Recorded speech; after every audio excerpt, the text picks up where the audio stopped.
Well, I got a new bandana. 100% cotton. Looks pretty good. I like it. Um, Today we're going to be talking about dead cab drivers. And I knew, I think, two that got robbed, and they were both women. Um, Nobody got killed by that. But, yeah, one, I knew him real well. I went to his house. We played poker, had dinner, that kind of stuff. He was a hardcore alcoholic. I mean, big time. Um, I've seen some functioning alcoholics, and he's one of them. Except he wasn't really functioning because he got burnt for a DUI, being a dumbass. But his name was Josh Dark. And it's not that I particularly liked him or disliked him. I mean, he's all right. I was around before he was, and then when I left for a while and came back, he was there, and with the few other ones, that real bizarre group of people. Um, you know, cab drivers are a bizarre group of people, anyways. But Josh, and I didn't know him when he got married either. But I'd go over to his house. He's just a strange guy. He'd break out all his guns and show them to me, and my dad was there too, and he'd show my dad all of his guns. Really strange, in that respect. But just a really small, slight guy that had a sense of humor. Anyways, yeah, I was talking to somebody that from the friendly cab, and they said that his wife shot him, killed him, and then only got like 3 years or something, and everybody's complaining about that. But yeah, murdered him in his sleep with one of his guns. So that was Josh Dark, and I don't know, didn't hit me too hard. I mean, people come and go, whatever. Just, I don't know. So there was that, and then another one, I could never remember his name, Mike Garcia, maybe, something like that. But yeah, he was on his way down to Phoenix, and had fare, and he pulled over the side of the road, downtown Flagstaff, said, something feels wrong, and then died, brain embolism. He was also a hardcore alcoholic. Embolism. So there was that guy, and then, Dan Love, he died, colon cancer. I'm sure there's others that have gone. The guy that started Friendly Cab had colon cancer. But, yeah. Oh, and drug overdoses, other cab companies. I mean, there was one guy was a heroin overdose that severely wanted to beat me up, hardcore. He was from another cab company. He wanted me. He had my number. So one time he was walking by my car, all talking crap to me, rah, rah, rah, rah. And I smiled. He goes, "What are you smiling at, dick?" And I held up my phone and started recording him. And then like a week later, he was dead from a heroin overdose. But I knew him for a long time. He was a fare for Friendly Cab, and I mean, he was just a drug addict, weird person. Fix this lighting. So there's that guy. Then there was one guy. That was Deluxe Cab. It's gone now. But I was working for Deluxe Cab, and the manager came in and just reeked of alcohol. He just got off the road from driving people around. Just reeked of alcohol. And I didn't say anything. And one time, Josh Dark again.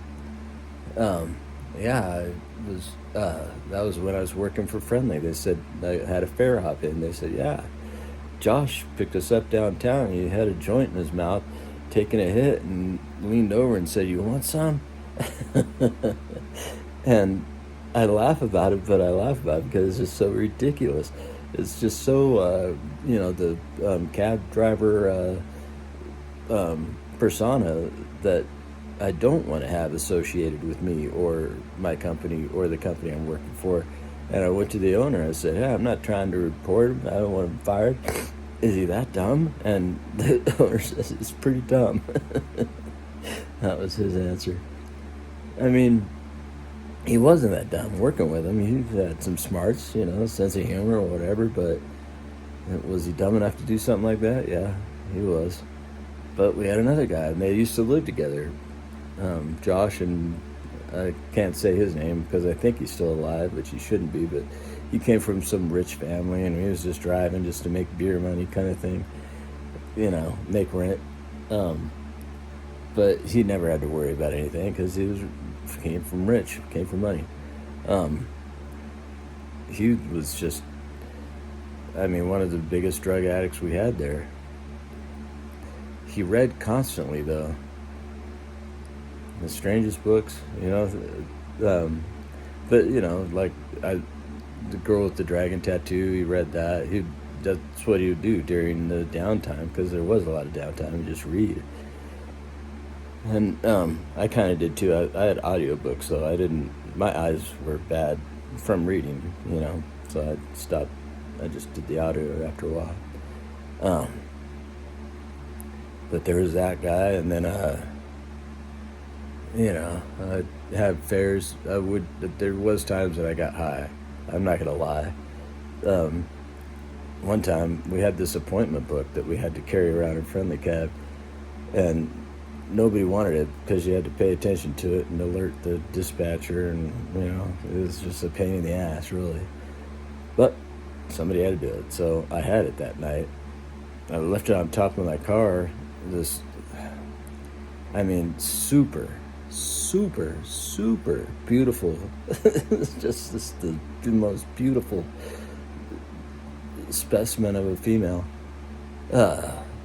Invited me in to get high, and I was like, just because she was so hot that yeah, all right. And but I left the appointment book on top of the car and drove off. I was like, why, they drove back and sitting in the middle of the street. And this is valuable. The other cab company picks that up. They can just take our appointments. Yeah. So there's, just being a dumbass, me. It can happen, folks. So, where am I at? 6. So, the other drug addicts. I used to share a cab with a guy named Yakov. He worked days and I worked nights, 12 hours each. But, one time I walked up behind him after I turned over the cab to him, and he had pills in his hand and, hit him real fast. Straight from Russia, Yakov. But, he was a hardcore alcoholic and smoked and smoked and smoked and smoked and smoked in the cabs. And it was so disgusting. Just very, very nasty. And I finally... either I left the company or he did or something. But finally, yeah, I got away from that guy. It was just, I was getting cancer just sitting in the cab. And my customers would complain. Just nasty. And then, there's all this weird... as far as I know, I don't know. There's other stuff that happened, and the owners, the brothers, the last I heard, they weren't talking. Wouldn't surprise me. I don't talk to my brothers. Ever. That's just it. That ship has sailed. And somebody else does that, I guess, But I don't talk to my sister either. They're all evangelical. And I am not I'm atheist as atheist gets, militaristic. But Yeah.